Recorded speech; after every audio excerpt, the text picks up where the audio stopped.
Hola, mi nombre es Yaret Miller Ruiz Sánchez. Soy estudiante de cuarto cuatrimestre de Ingeniería Mecánica Automotriz en la ciudad de Veracruz y hoy les voy a presentar mi video de desarrollo de contenidos. El objetivo de este video es que nosotros como alumnos demostremos los temas aprendidos a lo largo del cuatrimestre, demostrando y enseñando cuáles son también las partes que nosotros tenemos más cimentadas y cuáles son las que más fallamos. Para comenzamos a definir qué son los conceptos, los vamos a definir conceptos introductorios. ¿Qué es la mecánica de fluidos? La mecánica de fluidos es una parte de la física que estudia el comportamiento de los fluidos, como su nombre dice, en nuestro entorno físico. ¿Qué son los fluidos? Un fluido es un objeto en nuestro universo que tiende a fluir, como su nombre lo dice. Pueden ser líquidos, sólidos y gaseosos en el estado de la materia, pero siempre va a tender también a tener la forma del recipiente que lo contiene. ¿Y qué es un termofluido? Un termofluido es un fluido que mantiene energía y puede transmitirla y puede también dársela o cederla a otros espacios o lugares. Vamos a comenzar también, bueno, el segundo tema, disculpen, es el sistema de unidades y conservación de unidades. La ecuación que vamos a ocupar para también dar equivalencias es ecuación base sobre 1 por equivalencia y unidad de ecuación base. Este tipo de sistemas de unidades y de conversiones se crearon para poder unificar lo que son todos en el mundo, las diferentes medidas y formas que nosotros tenemos. Se encuentran tres tipos de sistemas de unidades, principalmente el sistema internacional, el CGS, y el sistema anglosajón o americano.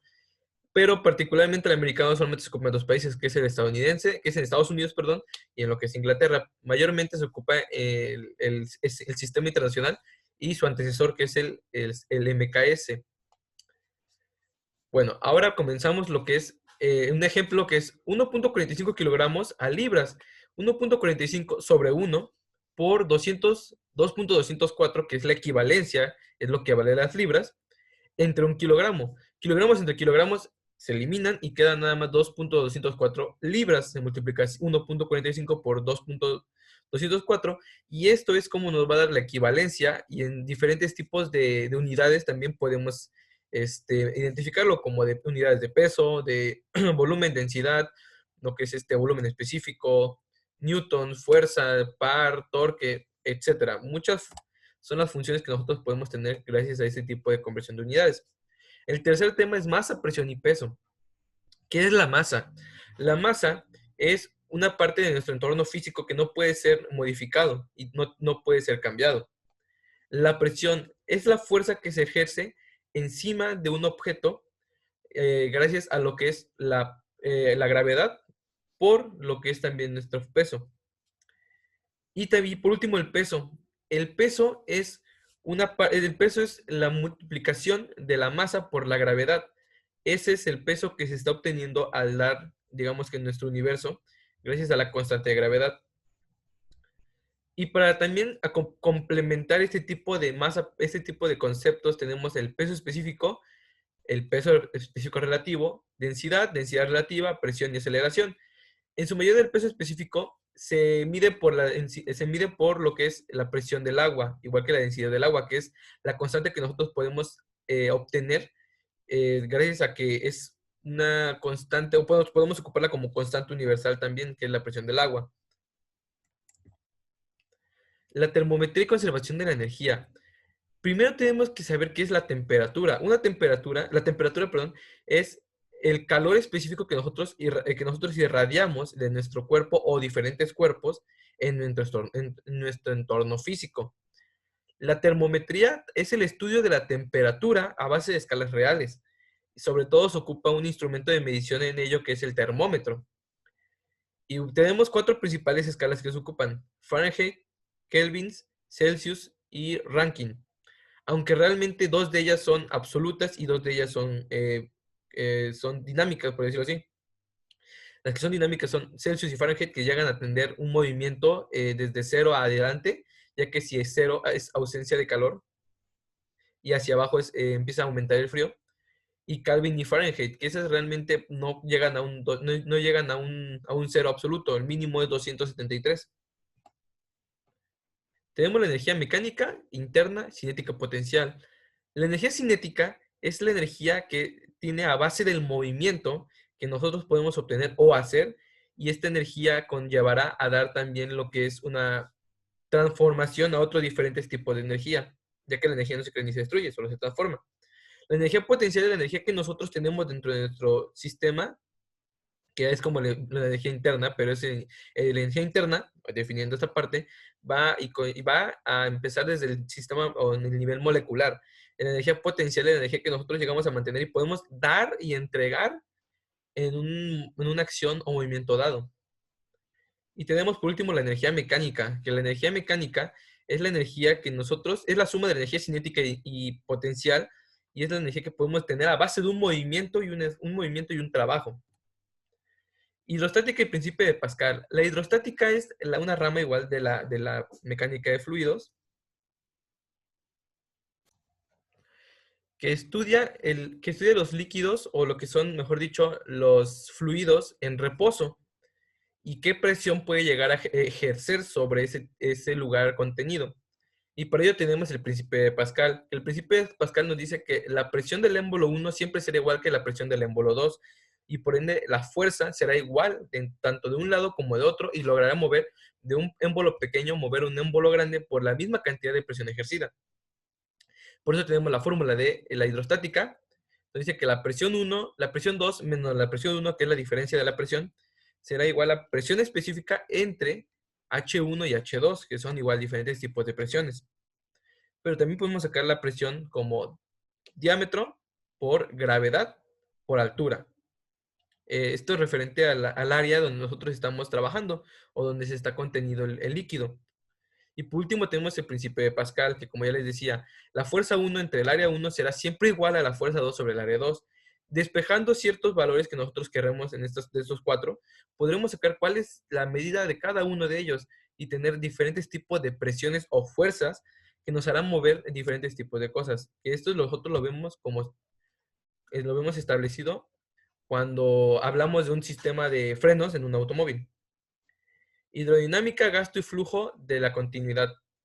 La hidrodinámica, al contrario de la hidrostática, es el estudio de los fluidos en movimiento que se presentan en lo que es nuestro entorno físico. Tenemos el gasto, que el gasto es el volumen entre el tiempo, o la cantidad de volumen que pasa a lo largo del tiempo en un cierto canal o caudal. En este caso, el volumen, también el gasto se puede calcular como velocidad entre área. Cuando se tiene el tiempo, se puede calcular como velocidad entre área, ya que de igual forma es la cantidad de volumen que pasa en cierta área de nuestro recipiente dado, o en este caso un tubo. Y el flujo, que el flujo es la cantidad de masa que va a pasar a través del tiempo en un determinado número perdón, en un determinado tamaño en nuestro recipiente o tubo.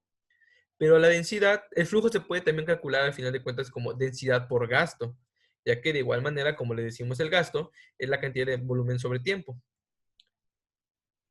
Y por último tenemos lo que es la ecuación de continuidad. La ecuación de continuidad nos dice que la primera parte siempre va a ser igual a la segunda. En este caso, les voy a enseñar una imagen que será que el diámetro primero se va a ser la velocidad, y el área va a ser igual, digamos, su trabajo, igual en el área 2. La velocidad va a ser casi constante o va a ser casi la misma. Solamente va a haber pequeñas variaciones, pero sí va a tener unas pequeñas variaciones. Lo que va a ser igual va a ser la presión que se mantenga en alguna de ellas. Principio de Bernoulli. El principio de Bernoulli nos dice que cada una de las áreas contenidas en nuestro tubo, por decirlo así, tendrá diferentes tipos de presiones, pero sobre todo, cada una de ellas nos hará ganar o perder diferentes tipos de valores. Por ejemplo, la presión 1 sobre la densidad es por volumen 1 al cuadrado, por velocidad 1 al cuadrado sobre 2, más gravedad por altura 1, nos hará ver cuál es la presión en la altura de abajo comparada con la presión arriba. Cuánta presión se ganará o se perderá con los diferentes tipos de velocidades y densidades que se tienen a lo largo de un líquido. Esto se ocupa mucho para lo que son la mecánica de fluidos en cuanto a casas, cuando se quiere hacer sistemas de vacío, subiendo o bajando agua de una bomba, a lo que son tinacos. Teorema de Torricelli y tubo Venturi. El teorema de Torricelli nos dice que la velocidad siempre será igual en la parte 1 que en la parte 3, pero en la parte 2 se va a reducir gracias a esa parte del ensanchamiento de botellas. El teorema de Torricelli se ocupa mucho en lo que es para medir densidades o velocidades con la presión atmosférica. Por eso tenemos en la imagen dos tubos que se mantienen a la par o casi a la par, pero con densidades en el agua diferentes. Y tenemos el teorema el teorema del tubo Venturi, el cual nos dice que la densidad o la presión del agua siempre será mayor, perdón, en la parte de abajo, en el orificio de abajo, que en la parte de arriba, ya que la presión que está ejerciendo nuestro líquido contenido en la parte superior va a hacer que la parte de abajo o el orificio inferior salga con mayor velocidad y mayor presión.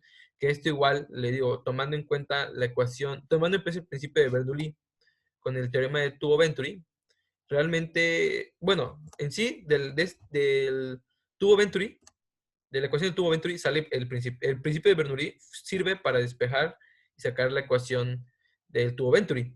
Pero esto nos quiere decir que las presiones van a ser ejercidas dependiendo de los factores de la densidad que nosotros tenemos o la gravedad.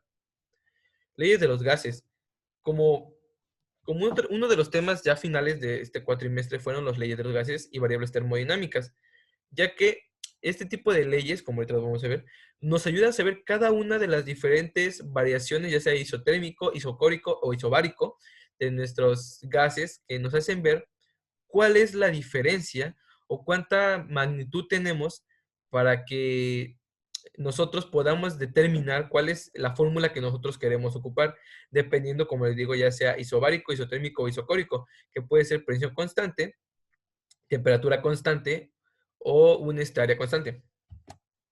Y como les digo, las leyes de la ley de Charles nos dice que un proceso isobárico y para una masa de energía de gas, el volumen de esta varía directamente proporcional a su temperatura absoluta.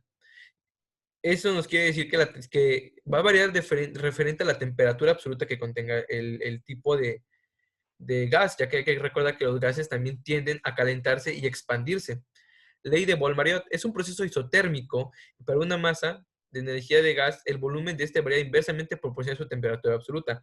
Todo lo contrario de la ley de Charles. Varía inversamente proporcional. O sea que si una varía directamente, digamos, por la temperatura del otro, si no tienes temperatura, va a variar. Y por último, ley de Gay-Lussac.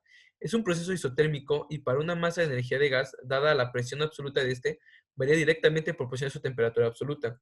La temperatura absoluta nos va a ayudar a que la presión absoluta varíen, ya que las dos están en constante movimiento o constante unión. Si alguna de las dos varía, cualquiera de las dos será errónea. Como antepenúltimo tema tenemos equilibrio y fuerzas de fricción. Yo puse aquí nada más una imagen porque realmente es un tema bastante extenso, pero con una imagen nos podemos basar muy bien. Las fuerzas de equilibrio siempre nos va a dar una sumatoria de cero. ¿Por qué? Porque están en un punto, como digo, vuelvo a reiterar, un punto cero, en la cual las fuerzas de cada una de las partes comprendidas cargará en cierta manera mitad y mitad para mantener un punto sin fuerza o una sumatoria de fuerzas en cero. Pero es importante saber que tenemos diferentes tipos de fuerzas. Siempre que tenemos, como en este vemos, una fuerza en T, siempre tenemos que hacer nuestro diagrama de cuerpo libre para saber cuáles son nuestras fuerzas que no están vistas o no están apreciadas a simple vista, que sería sobre las ejes X y sobre las ejes Y. Y tenemos una fuerza de reacción, la cual nos hace una fuerza contraria a donde nosotros estamos aplicando cierta cantidad de fuerza. Y siempre en el diagrama de cuerpo libre o sobre todos los objetos que nosotros vimos, incluso sobre nosotros mismos, encontraremos el peso, que es la masa por la gravedad. Como penúltimo tema tenemos el plano inclinado, que es igual lo mismo, como la sumatoria de fuerzas, pero sobre un movimiento en el cual uno tiene una cierta inclinación del cuerpo. Este tipo de diagramas, como lo vemos en la imagen, nos ayudan a identificar qué tipo de fuerzas tenemos. Aparentemente la fuerza de peso, el peso, lo tendremos sobre sobre la eje Y, digamos, de la línea gris, pero no es cierto, realmente siempre la fuerza P se va a mantener verticalmente y será un ángulo alfa. Tenemos lo que es PT, que es masa por segundo por seno al cuadrado, en este caso sería de Y, y coseno, ¿no? En cuanto a la fuerza de reacción. Pero como podemos tener aquí en la imagen, Tenemos las fuerzas P y las fuerzas N, que sea P y X y Y, en cosenos y senos. Esto nos ayuda a sacar el peso por el seno del A, y peso por el coseno de C, de B, perdón, o el peso del coseno de A, para poder sacar la sumatoria de fuerzas y saber qué tanta fuerza se está realizando en este plano inclinado. Perdón. Y por último tenemos fricción, viscosidad y ley de Poiseuille. La viscosidad es la fuerza de reacción que tiene un cuerpo a moverse en circunstancias físicas, ya que nosotros hemos visto como el aceite de carros o el líquido de gas que baja con cierta velocidad y como si se estuviera oponiendo a un movimiento gravitatorio.